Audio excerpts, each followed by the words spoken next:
Hello and welcome to the Federal. We have with us Mr. Prakash Singh, a recipient of the prestigious Padma Shri Award and a retired police officer who has served as DGP of Uttar Pradesh, Assam, BSF, and CRPF. Thank you for joining us, Mr. Singh. So, my first question to you is the police force and investigating agencies have come under criticism from opposition parties in the last few years, and they are facing allegations of bias. Since this is an election year, it is bound to become an issue. What is your view of these criticisms, sir? You see, this is nothing new. The opposition parties have always been attacking the central investigative agencies of bias and prejudice in the enforcement of law. It has always happened.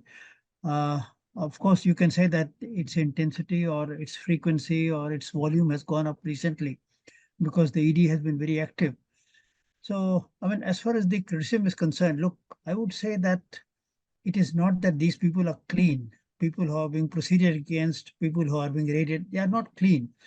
Uh, but of course, you can say that these raids are intensified on the eve of election, or maybe when the political considerations are predominant.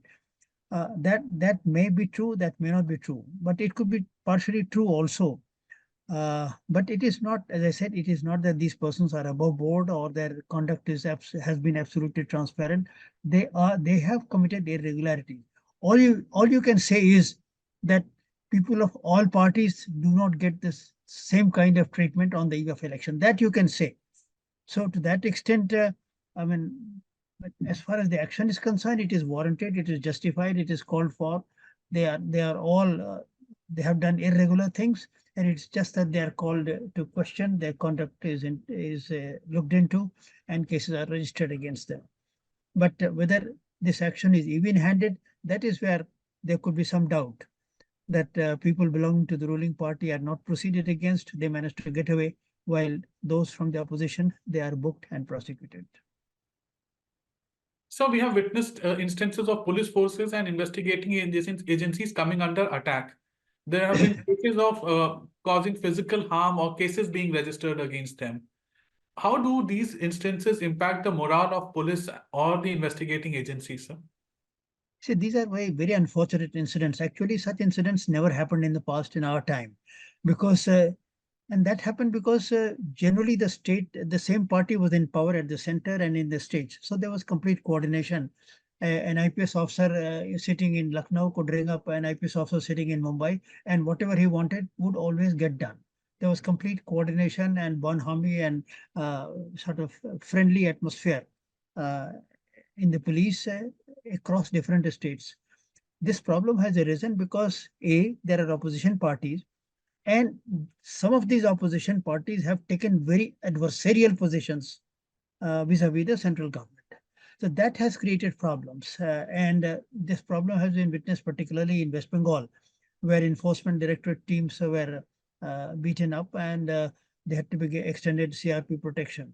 Now, this definitely affects the morale of the force. This definitely affects the functioning of the force, because the forces, after, I mean, they become, you can say, pawn in a game of power.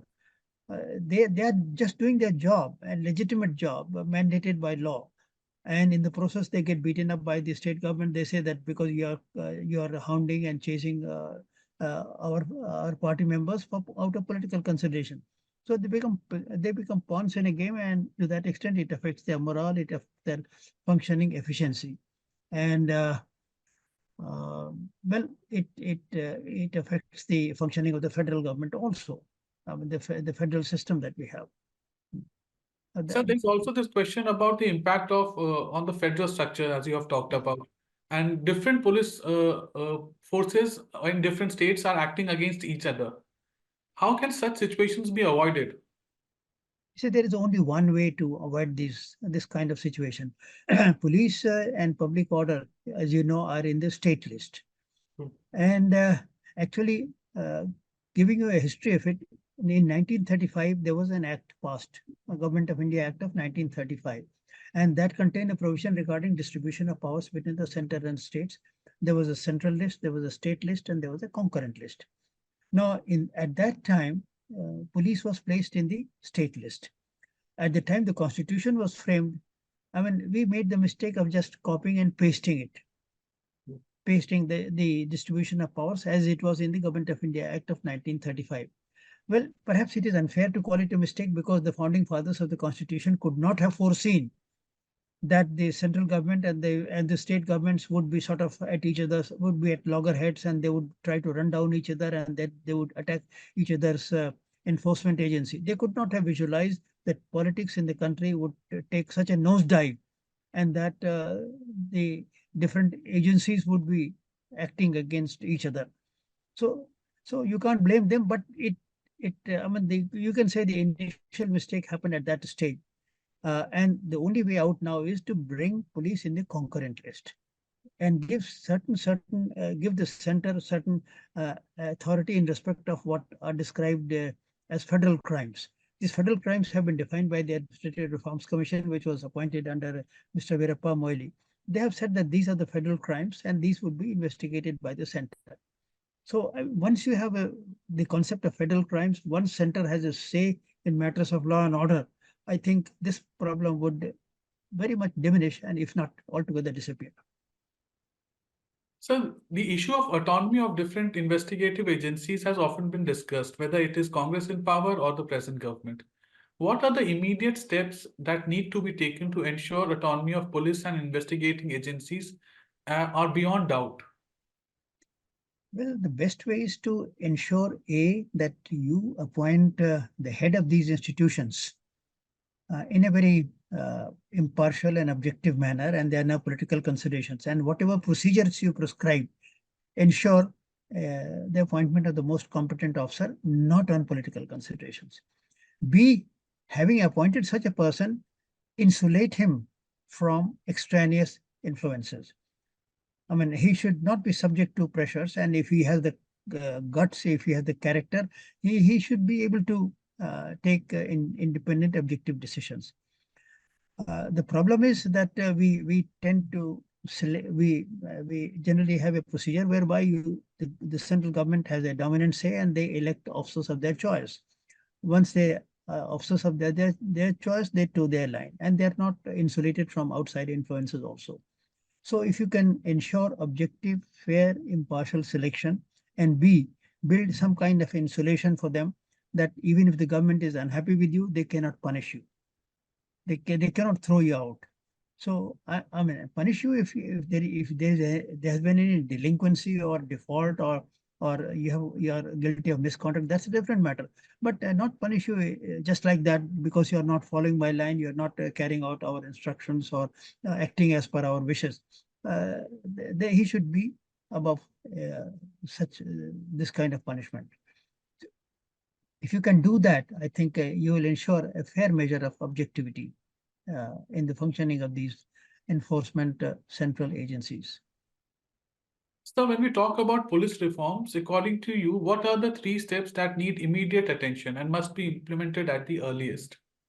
Police reforms, yes, it has been a very unfortunate story that in 2006, the judgment was given, and we are still struggling and talking about what needs to be done to ensure their implementation.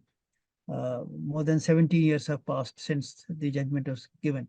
You see, the police, the Supreme Court had given actually 6 directions uh, for police reforms in 2006, out of which I would say, well, all of them are important, but if you want me to select 3 of them, I would say the most important is State Security Commission. Its composition and its powers. Both are very important. Its composition should be such as prescribed by the Supreme Court, so that it is an impartial body. It's an impartial body between the state government and the state police. The idea is that it ensures, on the one hand, that the state police functions as per the law of the land, and the state government is not able to interfere in the day-to-day functioning of the police. That was the objective behind composition of the State Security Commission. That is not happening because either the composition is diluted or the powers prescribed by the Supreme Court have not been given.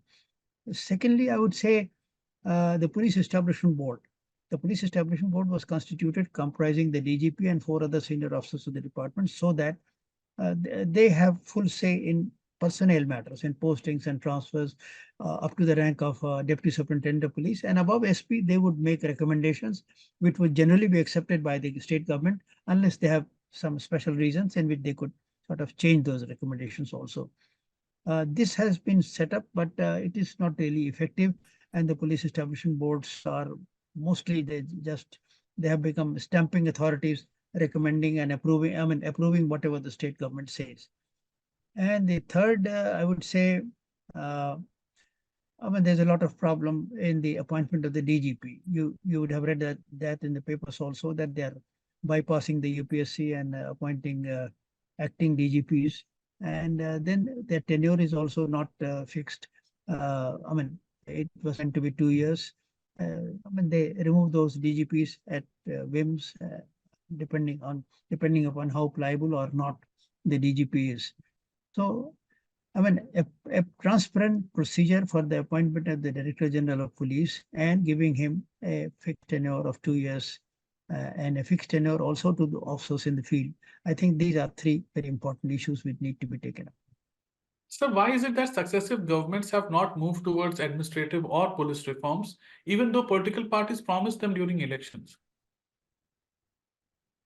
You see, every party, but when it is in power, it wants the police to act as per its wishes, as per its dictates, and they tend to make police an instrument of the political party in power.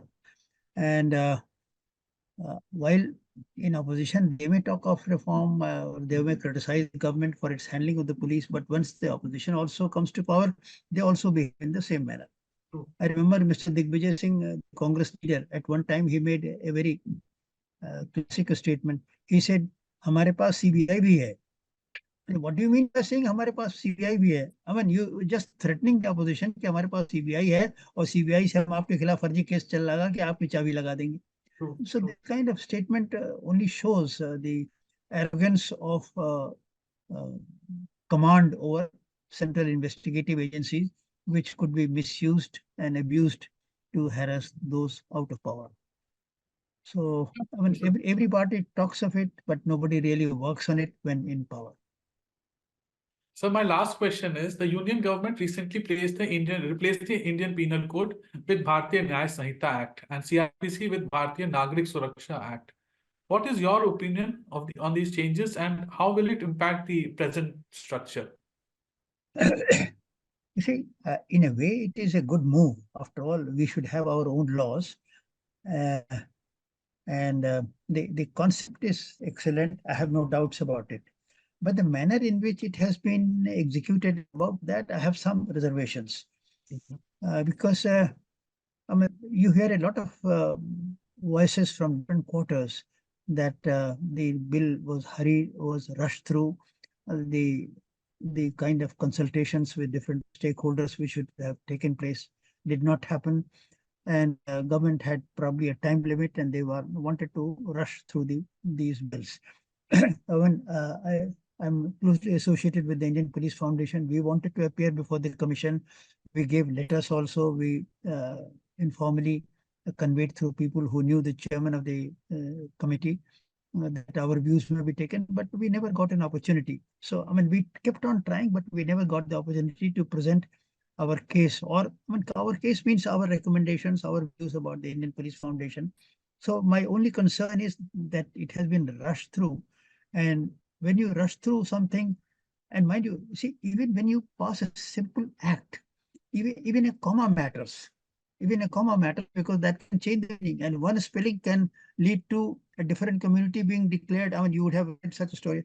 I mean, one community was not meant to be declared a backward community, but because of some spelling mistake, it became a backward community. So one word can make a lot of difference. One comma can make a lot of difference. And when that happens in a simple act, you are now passing the law for the country. And the Indian Penal Code and the CRPC and the Evidence Act, you may criticize the British, but these acts have stood the test of time. Let us give the devil its due, as the proverb goes. The British framed these laws very carefully, very comprehensively, and there were brilliant minds at work. which framed these acts. So I would like to give the British their due. As I said, even the devil should get its due. So the British should also get their due for having formulated acts which have stood the test of time.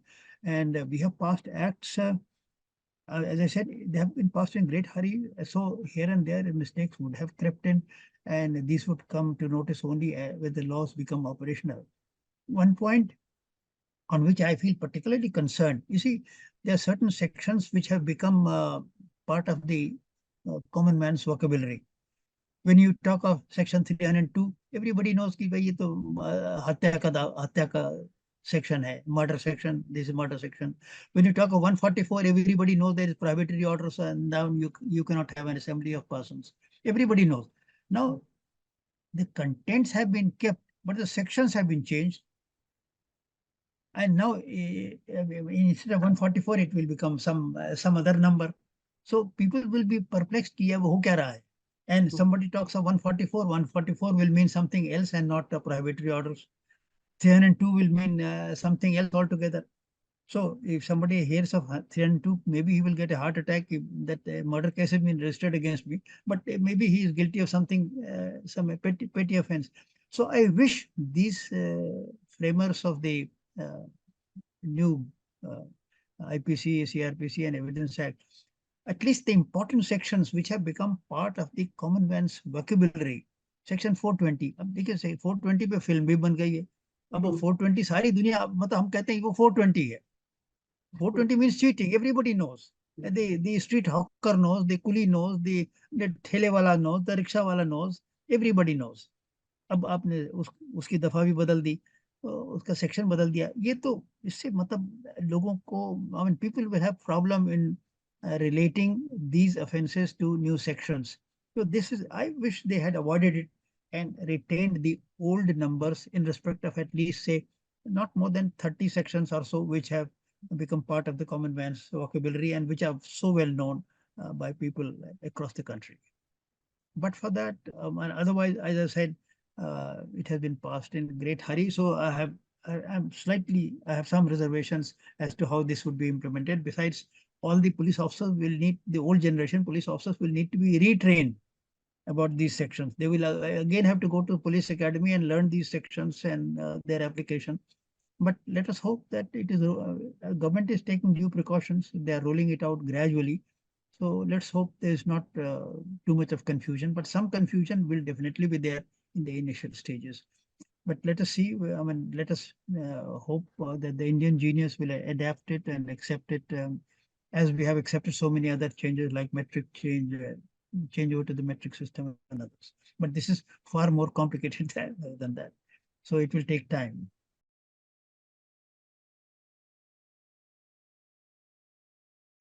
Subscribe to the Federal's YouTube page for more news and updates.